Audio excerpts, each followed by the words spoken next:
best of 4th. David Munoz there in 3rd, never had a podium finish, best of 5th. Rueda never had a podium finish, a best of 6th. We keep going. Asman there in 5th, he's never been on the podium, a best of 4th place.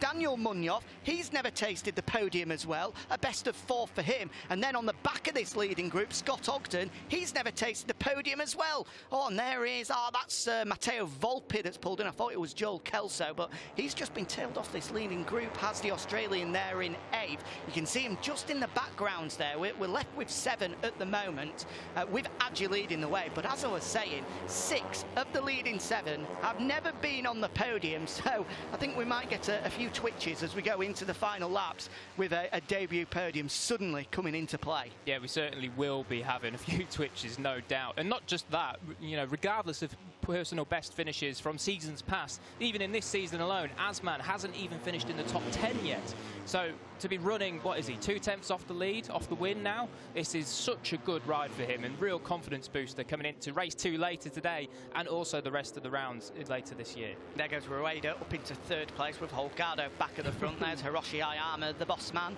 of the Honda Asia Talent team, and obviously in the World Championship, well, keeping his eye on the likes of Ayagura, Yuki Kuni, and the rest as well, doing a great job. And I'm sure that both Aji and Matsuyama, who's unfortunately crashed out if he's just joining us, will be making their way through into the World Championship paddock in the very near future, especially if they continue as they have done at the start of 2021, as Aji hits the front once more. He's not bothered about leading, his Aji. He does seem really, really comfortable at the front. Yeah, he does, and I tell you what, he's got some real mumbo on the brakes. I mean, he threw it into turn 4 there, just let the brakes off and just ran it round with the corner speed. We've seen him have a couple of twitches on the rear, he's applying the power, but if he can keep that corner speed going, he can maybe just conserve that rear tyre. And as we pointed out right at the start of this race, the rear tyre, it's about this time where they're going to be coming into a few little troubles, maybe squirming and touching on the rear, but certainly at the moment it seems that everyone is in line and has enough tyre left for now. Yeah, speaking to a couple of the riders yesterday, with the temperature just starting to creep up now, we'll see this more in race 2 later on.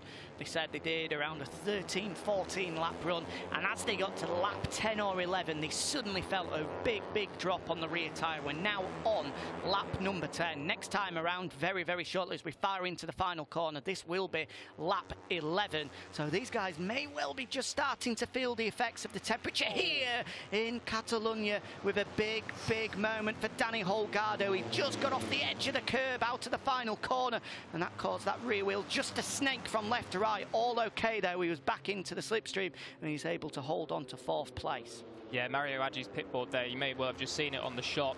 Absolutely no information on it other than track limits, and the mechanic pointing to him and saying, think, you've got to be careful of those track limits. We've seen him a few times now where he's gone across the green, and if he does it once or maybe twice more, he will get that long lap penalty, and that at this stage of the race will be very costly indeed. Yeah, he's got to be careful now, has to be careful. You can see he has been wide, you know, he really has been super flamboyant with his lines, for the want of a better word. He's not been sort of sticking with the rest of the guys at all. He's been wide at places, sweeping through, and as a result he's been onto the green on a couple of occasions. But as you rightly say, Jack, he has to be careful now. Yeah, he certainly does. He's just popped up on our timing screens that he has officially been given a track limits warning. So not only a warning from the team, and there you go, it's just popped up on your screens for you there.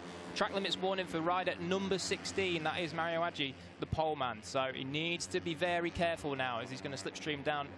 Sorry, I'll put my teeth back in. Jose Antonio Rueda, and it looks as though he's going to dive one back into the lead. He loves that move into turn 10, doesn't he? He does, he does.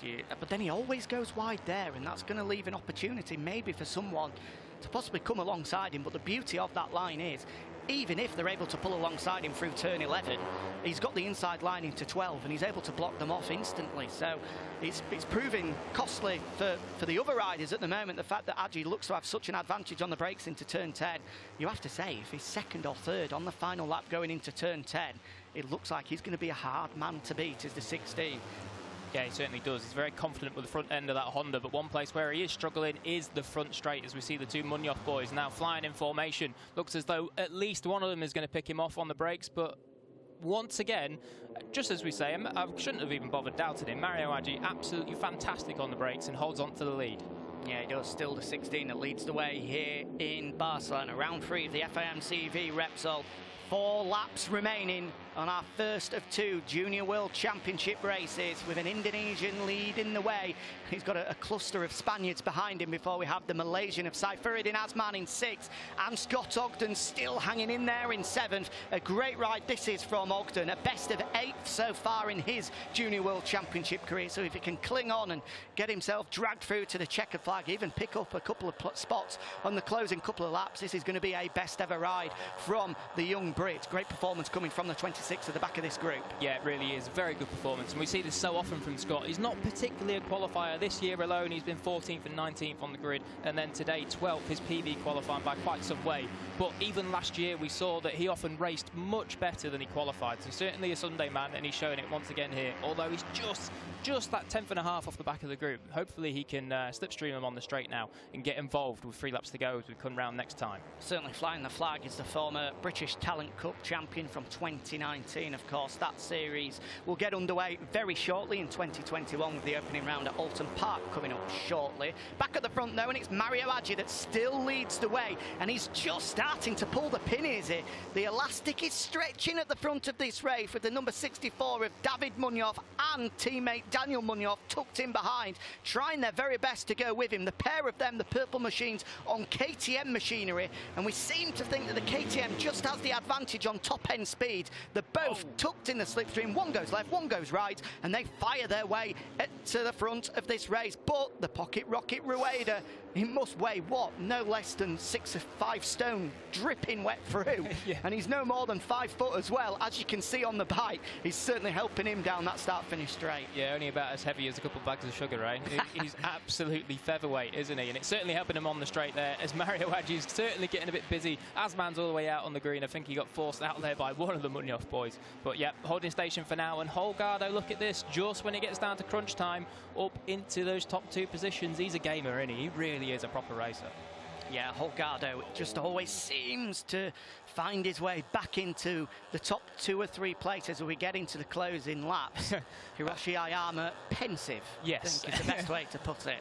Certainly, yeah, looking very nervous. And of course, Hiroshi Ayama, absolutely instrumental in the development of all those guys under his wing. Trains with them, gives them advice, everything. So certainly he will have told them 100 times what to do in this sort of scenario. So Mario Aji really, well, he's armed with very good knowledge indeed, and certainly very good performance on the brakes. As we see him now coming down to turn 10, he's going to dive bomb Daniel Munoz and up into 4th. And this will be a warning shot for Mario Aji, both the 13 of Marco Tapia and the 19 of Alessandro Morosi. Tapia in 10th, Morosi a little bit further down the field, have been handed long lap penalties for track limits. So Aji has to be careful here. He will be handed a long lap penalty if he continues to go into the green stuff. Ever since been handed that warning, he's been keeping it on the tarmac and not onto the green stuff. So let's hope that can continue. With now just 2 laps remaining here in Montmello, and it's Rueda that leads the way from Munoz and Holgado. 7 riders battling it out for win,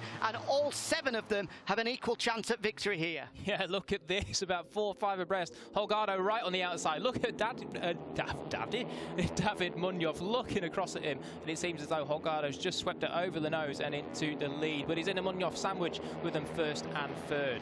Daniel Munoz hits the front then, but he's wide through turn 3. A chance for both Holgado and David Munoz to come through, but he'll hold on to it as we come up towards turn 4. Here comes Holgado looking up the inside. No way through. Oh, big moment. Big moment for the race leader, Daniel Munoz. The front end went from beneath in them. He's just able to hold on, but he's dropped back down to 6th place as a result, and Holgado will hit the front. Yep, new pair of undercrackers, please, for that man. That was a huge moment. Fair play trying to save it, but it does mean he's got a whole load of work to do now with a lap and a half. As see Rueda, he's making a move down up into the inside at turn 7. He goes up into P3.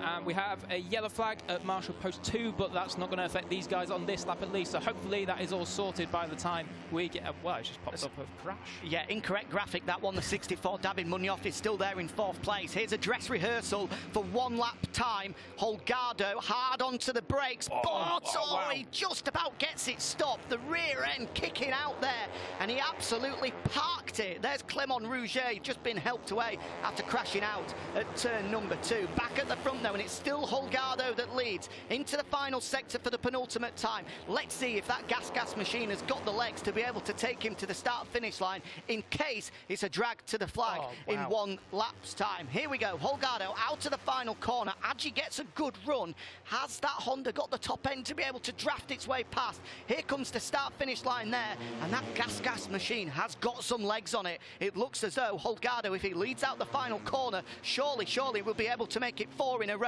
But he's got problems. Yellow flags waving. Yellow flags were waving there, and Aji has hit the front, and it looks as though he wasn't the only man to move through, with David Munoz also going through. So let's just bear that in mind here. Mario Aji has hit the front, but he did make his move to hit the front with yellow flags clearly waving. Yep, so there may well be some doubt cast over this result at the end of this lap, but look at that, 4 abreast, and wow, who was that? That was Holgado being pushed all the way out. So championship leader, the man that's won 3 in a row, going for 4, he's all the way back in 6th. He's got a lot of work to do now, and even for Holgado, this may well be too much. Well, he's got a target on his back as the championship leader, and you could see that there with both Estrella Galicia boys, Asman and Rueda, nudging him out of the way. Asman has come from nowhere. He's sort of kept in the shadows of this leading group, but he's up there in 4th. He's just had the 3rd stolen away by the 17 of Daniel Munoz. Meanwhile, the fight for victory is down to these leading 2, Mario Aji and David Munoz. Daniel Munoz there as well.